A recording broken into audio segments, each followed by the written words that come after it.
തൃപ്രയാർ മേൽതൃക്കോവിൽ ശിവക്ഷേത്രത്തിലെ തിരുവാതിര മഹോത്സവത്തിന് ശനിയാഴ്ച വൈകിട്ട് കൊടിയേറി. രാവിലെ വിശേഷാൽ പൂജകൾ, പട്ടും താലിയും ചാർത്തൽ എന്നിവ നടന്നു. വൈകിട്ട് പഴങ്ങാമ്പറമ്പ് മന ഉണ്ണികൃഷ്ണൻ നമ്പൂതിരിയുടെയും ക്ഷേത്രം മേൽശാന്തി ഹരി നമ്പൂതിരിയുടെയും മുഖ്യ കാർമ്മികത്വത്തിൽ തിരുവാതിര മഹോത്സവത്തിന് കൊടിയേറി.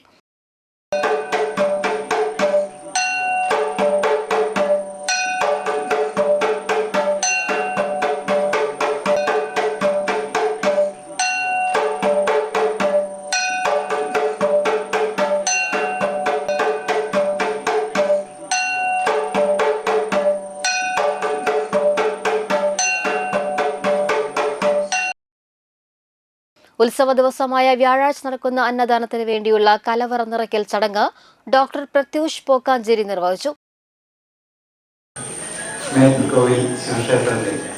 തിരുവാതിര മഹോത്സവത്തോടനുബന്ധിച്ച് നടക്കുന്ന ഈ കലവറ നിറയ്ക്കൽ ചടങ്ങിൽ നിങ്ങളെപ്പോലെ തന്നെ എൻ്റെ എൻട്രൻസ് അതിയായ സന്തോഷം. ഇത് ഒരു ഭാഗ്യമായി ഞാൻ കാണുന്നു. ക്ഷേത്രത്തിനും ക്ഷേത്രകാര്യങ്ങൾക്കും അന്നദാനത്തിനും പിന്തുണയേകുന്ന ഈ ചടങ്ങിൽ പങ്കെടുക്കാൻ കഴിഞ്ഞത് നമ്മുടെ എല്ലാം ഭാഗ്യം തന്നെയാണ്. ശിവപാദം തൃപ്രയാറിന്റെ തിരുവാതിരക്കളി അരങ്ങേറി. തുടർന്ന് അത്താഴപൂജ, ശ്രീഭൂതബലി, വിളക്കിനെഴുന്നള്ളിപ്പ് എന്നിവ ഉണ്ടായിരുന്നു. ക്ഷേത്രം ഭാരവാഹികളായ president Raman Chertheadath, secretary Haridas Alaykkal, treasurer K Krishnamoorthy, vice പ്രസിഡന്റുമാരായ Gouri teacher, C K Parankutty, joint സെക്രട്ടറിമാരായ രാജൻ കാരയിൽ, ശോഭന രാമചന്ദ്രൻ എന്നിവർ നേതൃത്വം നൽകി.